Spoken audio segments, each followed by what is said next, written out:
നടൻ മണിയൻ പിള്ള രാജു പ്രതിയായ വാഹനാപകട കേസിൽ പോലീസിന് വീഴ്ചയുണ്ടായി എന്ന ആരോപണം തള്ളി ഡിസിപിയുടെ റിപ്പോർട്ട്. അപകട വിവരം അറിഞ്ഞയുടൻ പോലീസ് മണിയൻ പിള്ള രാജുവിന്റെ വീട്ടിലെത്തിയിരുന്നു. ഈ സമയം വാഹനവും നടനും വീട്ടിലുണ്ടായിരുന്നില്ല. രാവിലെ തന്റെ വീട്ടിലെത്തി പോലീസ് സ്റ്റേഷനിൽ ഹാജരാകണമെന്ന് ഉദ്യോഗസ്ഥർ അറിയിച്ചുവെന്നും റിപ്പോർട്ടിൽ. അതേസമയം അപകട വിവരം പോലീസിനെ വിളിച്ചറിയിച്ചു എന്ന മണിയൻ പിള്ള രാജുവിന്റെ വാദം തെറ്റാണെന്നും പോലീസ്. റിനു ശ്രീധർ തിരുവനന്തപുരത്ത് നിന്ന് വിവരങ്ങൾ നൽകാനായി ചേരുന്നുണ്ട്. റിനു, ഇതിലിപ്പോൾ പോലീസിന് വീഴ്ചയുണ്ടായിട്ടില്ല എന്നാണോ ഡിസിപിയുടെ റിപ്പോർട്ടിൽ നിന്ന് വ്യക്തമാകുന്നത്?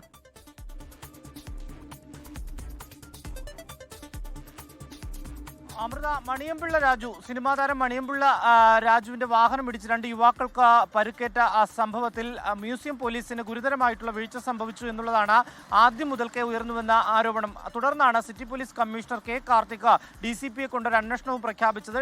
DCP അന്വേഷിച്ച റിപ്പോർട്ട് തയ്യാറാക്കിയിട്ടുണ്ട്. ഇതിൽ മ്യൂസിയം പോലീസിന് ഒരു തരത്തിലുള്ള വീഴ്ചയും സംഭവിച്ചില്ല എന്നുള്ളതാണ്. കാരണം ഈ അപകട വിവരം അറിഞ്ഞുടൻ തന്നെ പോലീസ് സ്ഥലത്തെത്തി വണ്ടിയുടെ നമ്പർ ഐഡന്റിഫൈ ചെയ്തു, അത് പരിശോധിച്ചു. ഇന്ന ആളാണ്, അതായത് മണിയൻപിള്ള രാജു ആണ് ഇത് ഓടിച്ചത് എന്നുള്ളത് കണ്ടെത്തുന്നു. തുടർന്ന് അദ്ദേഹത്തിന്റെ വീട്ടിലേക്ക് എത്തുന്നു. പക്ഷേ ഈ വീട്ടിൽ അദ്ദേഹം ഉണ്ടായിരുന്നില്ല, ഈ ഇടിച്ച വാഹനവും ഉണ്ടായിരുന്നില്ല.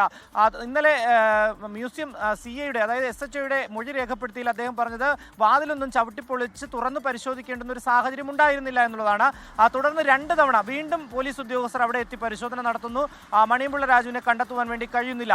അദ്ദേഹത്തിന്റെ മൊബൈൽ സൈബർ സെല്ലിനെ ഉപയോഗിച്ച് അന്വേഷണം നടത്തുകയും ചെയ്തിട്ടുണ്ട് എന്നുള്ളതാണ് ഈ റിപ്പോർട്ടിൽ പരാമർശിക്കുന്നത്. ഒരു തരത്തിലുള്ള വീഴ്ചയും പോലീസിന് ഉണ്ടായിട്ടില്ല. എല്ലാ നടപടികളും കൃത്യമായി തന്നെ മ്യൂസിയം പോലീസ് നടത്തി എന്നുള്ളതാണ്. അന്വേഷണ റിപ്പോർട്ട് കമ്മീഷണർക്ക് കൈമാറും എന്നുള്ള ഒരു വിവരവും നമുക്ക് ലഭിക്കുന്നുണ്ട്. എന്തായാലും 2 പേരും ഇപ്പോൾ ഈ അപകടത്തിൽ പരിക്കേറ്റ 2 പേരും ഇപ്പോൾ ആശുപത്രിയിലാണ്. ഒപ്പം മണിയൻപിള്ള രാജു മദ്യപിച്ചിരുന്നോ എന്നുള്ള ഒരു ആരോപണം ഉയർന്നിരുന്നു. അതിനുവേണ്ടിയുള്ള ശാസ്ത്രീയ പരിശോധന നടത്തിയിരുന്നു. ആ ശാസ്ത്രീയ പരിശോധനാ ഫലം ഇന്നോ നാളെയോ പോലീസിന് ലഭിക്കും. തുടർന്നായിരിക്കും നടപടി ഉണ്ടാവുക. ഏറ്റവും പ്രധാനപ്പെട്ട ഒരു കാര്യം മണിയൻപിള്ള രാജു പറഞ്ഞിരുന്നത് ഈ അപകടം നടക്കുന്ന സമയത്ത് തന്നെ മ്യൂസിയം പോലീസിൽ വിളിച്ച് ഇക്കാര്യം അറിയിച്ചിരുന്നു എന്നുള്ളതാണ്. പക്ഷേ ഈ മ്യൂസിയം പോലീസ് സ്റ്റേഷനിലെ കോൾ റെക്കോർഡുകൾ പരിശോധിച്ചതിന്റെ അടിസ്ഥാനത്തിൽ DCPയുടെ റിപ്പോർട്ടിൽ പറയുന്നത് അങ്ങനെ ഒരു വിവരം മണിയൻപിള്ള രാജു സ്റ്റേഷനിൽ അറിയിച്ചിട്ടില്ല എന്നുള്ളതാണ്. അടിമുടി ദുരൂഹത ഇതിൽ ഈ ആരോപണങ്ങളും പ്രത്യാരോപണങ്ങളും ഉയരുന്നു എന്നുള്ളതാണ് ഏറ്റവും പ്രധാനപ്പെട്ട ഒരു കാര്യം. എന്തായാലും നിലവിൽ ശാസ്ത്രീയ പരിശോധനാ ഫലം കൂടി ലഭിച്ചതിന് ശേഷമായിരിക്കും തുടർ നടപടികൾ മ്യൂസിയം പോലീസ് എടുക്കുക. അമൃത,